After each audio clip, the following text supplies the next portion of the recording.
The wind howled like a wounded coyote over the desolate stretch of land just outside of Dry Creek, Wyoming. Snow fell in heavy sheets, covering every trace of trail or hoofprint.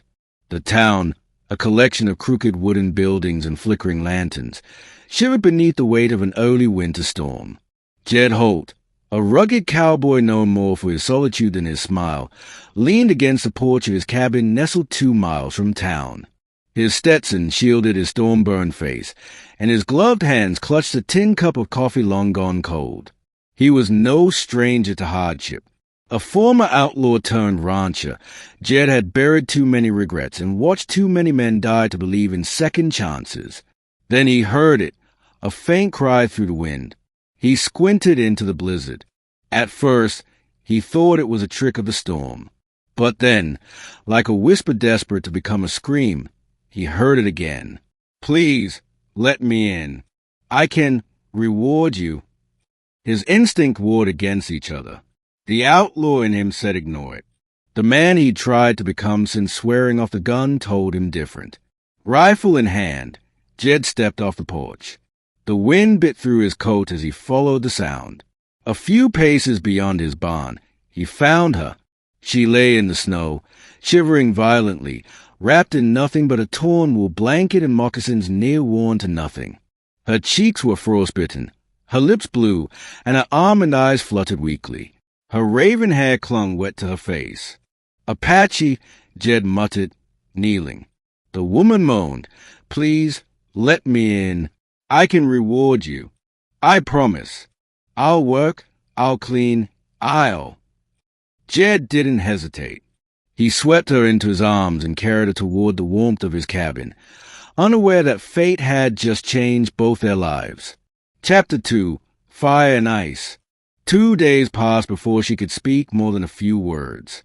Jed kept the fire going round the clock, used up every wool blanket he owned, and spoon-fed her broth until the color returned to her face. When at last she could sit upright, she spoke in broken English. "My name is Nahimana." Jed nodded. "I'm Jed. Holt, you got a last name." She shook her head. No more tribe. No more name. Just Nahimana. She wouldn't say what had brought her here. She flinched at sudden sounds, and her eyes darted to the windows each time the wind shifted. The scars on her back, deep, raw lashes, told a story she refused to speak. Jed didn't ask. Over time, Nahimana began to help. She cleaned, quietly, expertly. She mended his shirts with fingers practiced by hardship. He never asked for repayment, but she gave it anyway. "I promise reward," she said one morning. "I give what I can. I'm not lazy, woman." Jed stared at her, and for the first time, saw more than just a half-frozen stranger. He saw fire in her, pride, strength woven through her suffering. "You don't owe me," he said softly. "Yes," she replied, meeting his gaze. "I do." Chapter 3, Blood on the Horizon. Spring melted the snow. The wildflowers dared bloom. Nahimana's skin returned to a healthy bronze, and her steps grew lighter. But peace is rare in the West. One afternoon, Sheriff Tully rode up to Jed's ranch with 2 deputies and a poster in hand. "You're harboring a wanted fugitive," Tully said, tossing the paper to the porch. "Name's Nahimana. Escaped from a private rail convoy out of Kansas. Belonged to Judge Carlisle." Jed picked up the poster. The sketch was crude, but recognizable. Below it read, "Runaway Apache female. Considered property of Judge Harlan Carlisle.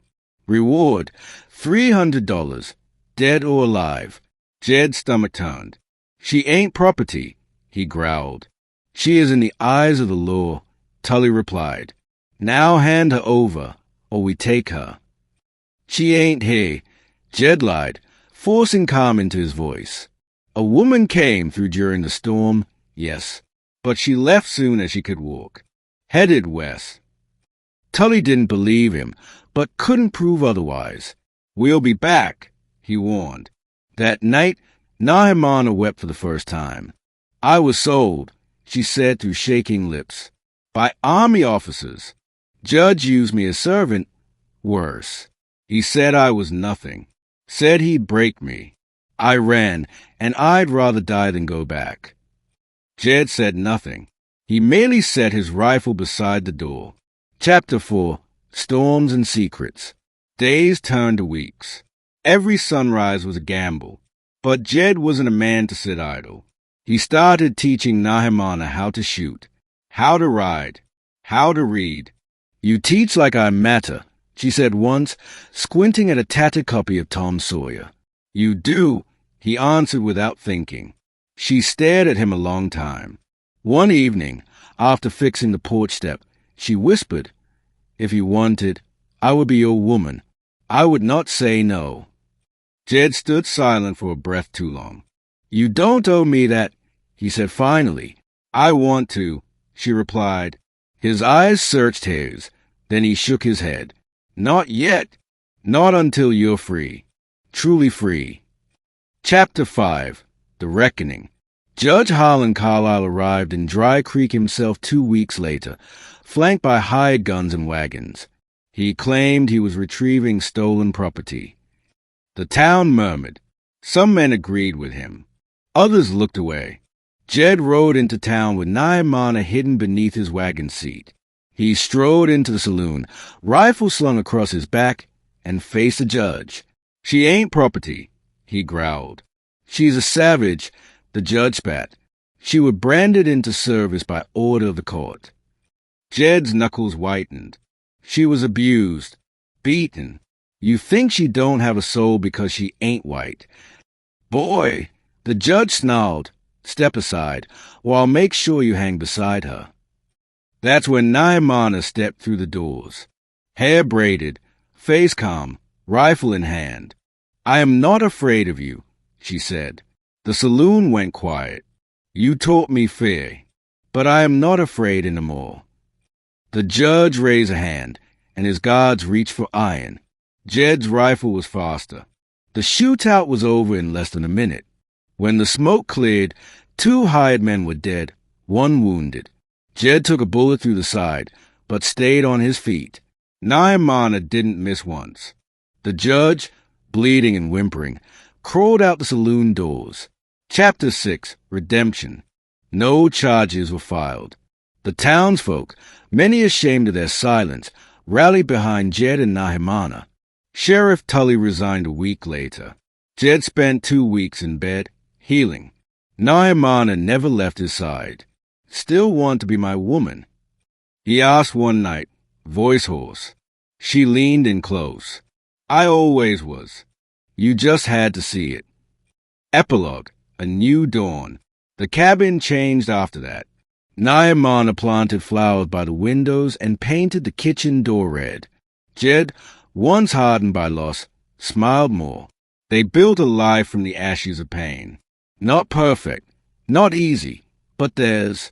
And sometimes, when the wind blew cold across the plains, Jed would hold her close and whisper, "You promised a reward once." And Nahimana would smile against his chest. "I did," she'd say, "and you gave me one too."